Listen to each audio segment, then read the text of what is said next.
njye nabyishoboza ahubwo nyine mpora nsaba Imana imbaraga kugira ngo ikomeze kumfasha muri uru rugendo. Njye ntabwo nabyishoboza, ariko iyo ubaye hafi y'Imana ugahora uyisaba imbaraga iragushoboza. Rero njye nshobozwa byose n'Imana iba imbaraga, ariko kuko nanjye mba nabigizemo uruhare nkayisaba. Ijambo ry'Imana ryatubwiye ngo nimuguma muri njye amagambo yanjye akaguma muri mwe, musabe icyo mushaka cyose muzagihabwa. Habayo ibintu byinshi byatuma upfa mu myumvire cyangwa se ukanakira kurushaho ko wari umeze. Kuko ku ishuri ushobora kugerayo habayo, kuko mu bantu bose haba harimo abantu bose. Ushobora kugerayo, ukigerayo ntabwo ubizi ngo uzahura nande. Ikintu nababwira nuko nyine ni ukumenya icyakujyanye mbere na mbere ko ari ukwiga. Icya kabiri ukamenya no guhitamo inshuti cyangwa se guhitamo ibintu byakugirira umumaro. Bajya bavuga nyine umuntu iyo atazi icyo ashaka ntabwo afata icyo abonye, iyo azi icyo ashaka ntabwo afata icyo abonye. Ubwo rero nimba uzi ko ugiye kwiga, genda wige. Muri uko kwiga no kubaho neza uzabifashwamo n'inshuti nziza z'umumaro. Nicyo nabwira, niba ajya guhitamo inshuti bazahitamo inshuti nziza z'umumaro, cyane cyane iyo uba ku ishuri usenga. Yes, reka twongere kubaha ikaze kuri Semugeshi Jean Damascene.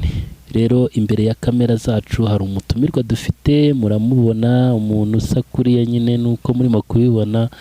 Nta bindi byinshi nibuvuge, afite ubwiza bw'Imana kuri we. Ntatinze reka mbanze mu mwanya adusuze mu izina rya Yesu. Murakoze. Amazina yanjye ni Delisa Ishakiye. Nongeye kugaruka kuganira namwe cyangwa se gutaramana namwe. Ibindi byose Imana iduhana umugisha. Ndi umukobwa ushima Imana, kandi nyine nkunda gukorera Imana, nkunda umurimo w'Imana muri rusange. Nyine turi hano kubwo kwamamaza izina rya Yesu. Murakoze. Imana ishimwe cyane. Delise, karame, umeze uteze? Meze neza, ndashima Imana rwose, biragaragara. Ako buriya nk'umuntu ntekereza ko uheruka mu ishuri vuba, kuko nkurikije uko nkuzi niko bimeze. Buriya inzoka yarwaye inzoka zo mu nda bayihuye umuti kugira ngo ikire inzoka. Bayiha umuti w'inzoka. Ubaho se we? Umuti w'inzoka ubaho? Naringize ngo wenda wahita ujya mu butayu ukayisengera. Imana ishimwe. Rero turakwakiriye, turanezerewe. Ariko nk'umuntu wasomye Bibiliya cyane, buriya ninde muntu njya numva bavuga ngo abantu bose turi bene Adamu. Imana yaremye Adamu, none twese tuvuka kuri Adamu. Wowe uko ubyumva cyangwa uko wabisomye, ninde muntu wanditse muri Bibiliya ariko utari mwene Adamu? Utari mwene Adamu? Kandi arazwi, abantu bose baramuzi, nawe yanditse muri Bibiliya, ariko si mwene Adamu. Ninde? Utari mwene Adamu? Ese ninde? Umuntu wese si mwene Adamu? Ariko harimo undi muntu umwe utari mwene Adamu. Mwene Adamu njye nzi ko abantu bose ikiremwa muntu cyose ari mwene Adamu. Ayi wowe, ariko bantu mukurikiye Semugeshi Damascene, ese mwebwe ntago umuntu wanditse muri Bibiliya utari mwene Adamu mumuzi? Ntago mumuzira? Nagerageza. Ngatubwire twumve. Ni Yesu. Ngaho nyumvira mw'abantu mwe, kandi ngira ngo murabizi ko Yesu ariwo mu gisekuru cya Yesayi. Yewe nta nubwo ari n'uwa kera, byibura wenda niyo uvuga Eva ari kuba ugerageje, ariko Yesu nawe ari mu bakomoka kuri Adamu pe.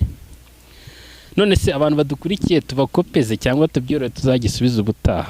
Bakopeze kugira ngo nanjye menyereho. Okay, reka tugisubize, ariko ubundi ikindi gihe ninongera kubaza akabazo nk'aka tuzagasubiza mu kiganiro gikurikiyeho. Rero ni ukuvuga ngo uko Bibiliya ibivuga, nimba mwarasomye neza, Imana bwa mbere yaremye Adamu. Imaze kurema Adamu iza gukora mu rubavu rwe ikuramo Eva. Urumva ko na Eva nawe ari mwene Adamu. Rero umuntu uri muri Bibiliya utari mwene Adamu na Adamu, kuko abandi bose ni bene Adamu. Adamu niwe utari mwene Adamu. Mwene Adamu na Adamu. Yego. Ngayo ngo ukomeze ute rero? Meze neza, ndashima Imana. Ariko mwari mwarabuze we. Mwari mwarabuze kurica, no sinzi ko byagenze. Twe twaragiye kurya amafaranga. Mwavuye mu ndege ryari se? Hashize iminsi mikeya tuvuye. Biragaragara ko utari mu Rwanda, uri mu diaspora pe. ayiwe mbo rero byanze bikunze ngiye ndimo ndakureba ariko atari uko neretswe ahubwo nkabona ko hari igiseke kinini ufite cyangwa se impamba nini uzaniye abantu bakurikiye se mu gishijana amasene ako se mbere y'ubu ngubu nta karirimbo wenda kagufasha waturirimbiraho wenda igitero kimwe na rufure gusa. Igitero kimwe na rufure hari akantu nkunda ni gato cyane ntabwo ari kuvuga ngo ni indirimbo nyine, ni akantu nafashe mu ndirimbo gatoya, ntabwo nzi impamvu ngakunda ariko karamfasha cyane kandi ndagakunda. Ni akakorari yo ku mudugudu wa Nyanza ya Kicukiro. Ni akarefure nyine k'indirimbo yabo kavuga ngo reka nyine nkabaririmbiro gatoya wenda wasanga hari n'undi ugakunda nkanjye kamufashe. Yego.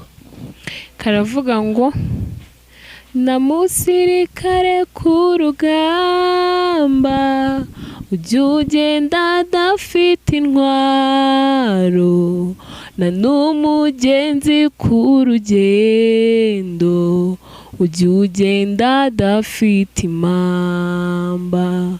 Na musirikare ku rugamba ujya ugenda adafite intwaro, na n'umugenzi ku rugendo ujya ugenda adafite impamba.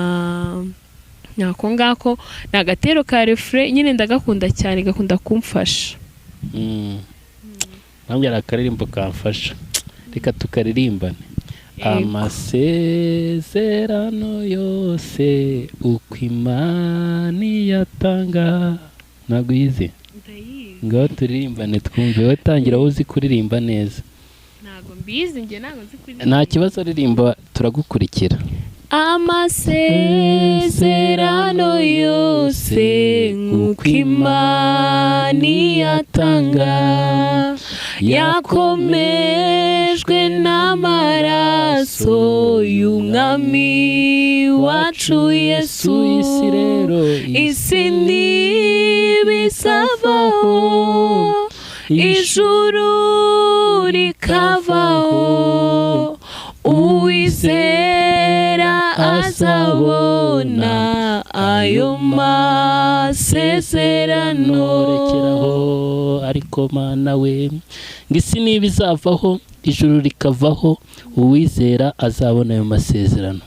Nawe ni kubyemera? Yego ndabyemera cyane. Ariko abantu batagendeye mu Kigali ndagira ngo dusobanurire iryo jambo cyangwa icyo umuhanzi yashatse kuvuga. Ati kubera iki isi nibizavaho? Yego.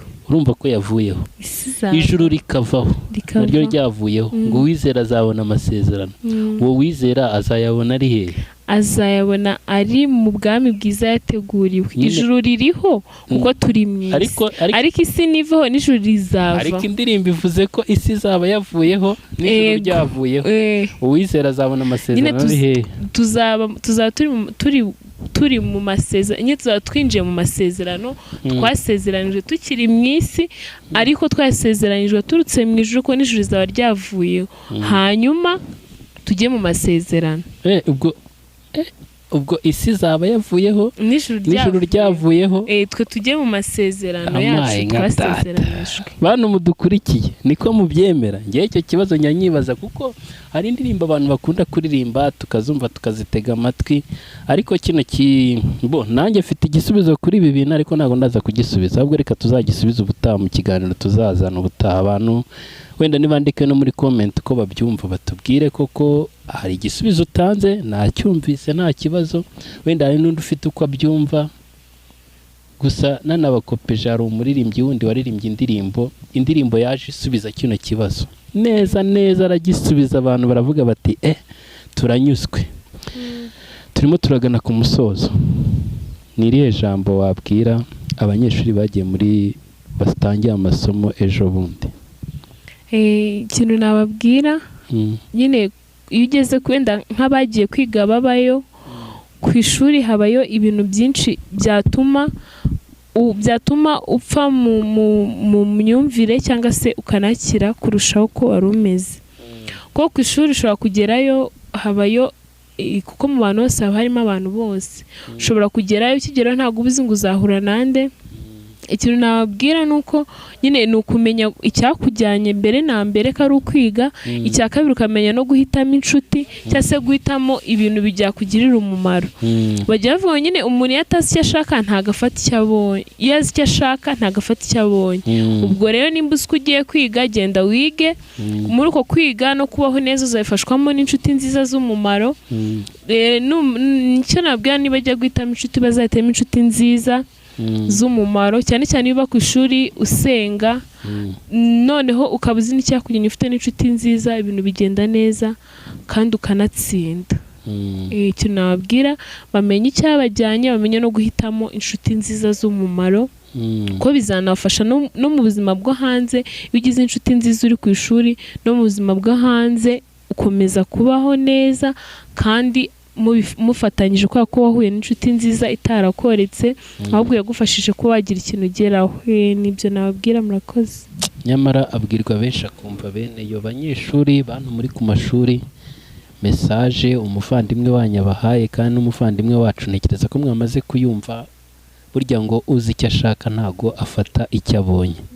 Ni ijambo rikomeye navuga ngo ririmo ibintu byinshi, ku buryo umuntu arebye yavuga atari ko se umuntu urivuze ko mbona ari mutoya akaba avuze amagambo y'abantu bakuru, ni umusaza bateretseho umutwe w'agahinja, ntago tubizi, ariko nyine urumva ni ijambo rikomeye cyane. None ese wowe nirihe banga ukoresha kugira ngo ugume mu bintu byo gusenga? Ko abantu benshi bagira gutya bagasenga, wenda ari umwana muto ku myaka runaka agahita bivamo, cyangwa se hari na benshi bagiye bagwa tuzi aho insengero zifungiwe, benshi bagiye bava mu bintu byo gusenga. Ese wowe nirihe banga ryatumye ukomeza gukurikira Imana? Murakoze. Nyine ngiye ntago nabyishoboza. Gusenga ni ikintu cyiza, twese turabizi ku bantu bizera Imana. Gusenga ni byiza, bigira umumaro, ariko nanone nta muntu ujya ubyishoboza. Njye ntabwo nabyishoboza. Yego nawe ushobora kubigiramo uruhare rukomeye, ukaba wavuga ati mfashe umwanzuro ngiye kuyoboka ino nzira, ariko nzajya mpora nsaba Imana inyongerera imbaraga kugira ngo mbashe kubigumamo. Ntabwo byoroshye rero, noneho kuba uri urubyiruko muri iki gihe ugasenga, nyine ukaba uri umuntu ukunda gusenga, ntabwo byoroshye, ariko ntabwo ngiye nabyishoboza, ahubwo nyine mpora nsaba Imana imbaraga kugira ngo ikomeze kumfasha muri uru rugendo. Njye ntabwo nabyishoboza, ariko iyo ubaye hafi y'Imana ugahora uyisaba imbaraga iragushoboza. Rero njye nshobozwa byose n'Imana iba imbaraga, ariko kuko nanjye mba nabigizemo uruhare nkayisaba. Ijambo ry'Imana ryatubwiye ngo nimuguma muri njye amagambo yanjye akaguma muri mwe, musabe icyo mushaka cyose muzagihabwa. So rero nanjye nyine mba nsaba Imana ikomeze kuba imbaraga, ngume mu buntu bwayo, kuko naje kumenya ko imigisha yose yo mu gakiza uzayibonera ku birenge by'Umukiza, kandi ntabwo uzayibona wigiriye mu kabari. Hoya, imigisha izakugera hari ukuri imbere yayo wegumye hafi, hanyuma n'imigisha yayo ikugereho. Yego. None umuntu yifuza kukubona ngo mufatanye gusenga, cyangwa se yifuza ko ujya kubabwiriza, byashoboka? Yego, byashoboka. Umuntu yakubona gute se? Njyewe ntago ndi umuntu uri bize cyane, nta n'ibintu bya mirenge mbamo, ariko umuntu wese ushaka gusenga cyangwa se ukunda gusenga, ntago ngiye nareka kuvugana nawe. Ngiye nyine ko nkunda abantu bubaha Imana, nkunda abantu basenga, mba numva nyine twaba inshuti. N'umuntu wese uje ungana ambwira kuri icyo gitekerezo, numva binejeje cyane, numva nyine uko nshoboye kose twafatanya kugira ngo izina ryayo rihabwe icyubahiro. Murakoze. Imana ishimwe. Ese hari izindi YouTube channel mujye mukunda gutambukaho, cyangwa ni kuri iyi ngiyi gusa? Ni iyi ngiyi gusa, wenda ntawamenya, ariko nyine ubu ngubu kugeza ubu ni iyi ngiyi gusa. Byumvikana ariko ko ubuhotse n'undi muntu ufite channel yivuga butumwa ashaka kugutumira ukaza nta kibazo. Fa kuba ari ukuvuga Imana, kandi n'uwo tugiye gufatanya nawe yubaha Imana, nta kintu bitwaye n'umurimo w'Imana. Okay.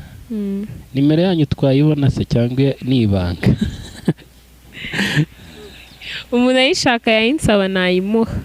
Okay, bandike muri comment abayishaka uzaza uyitanga mu cyumweru cyangwa se mu kindi gihe hano kuri YouTube channel. Yego. Okay, reka rero tugusaba udusengere dusoze mu izina rya Yesu. Murakoze.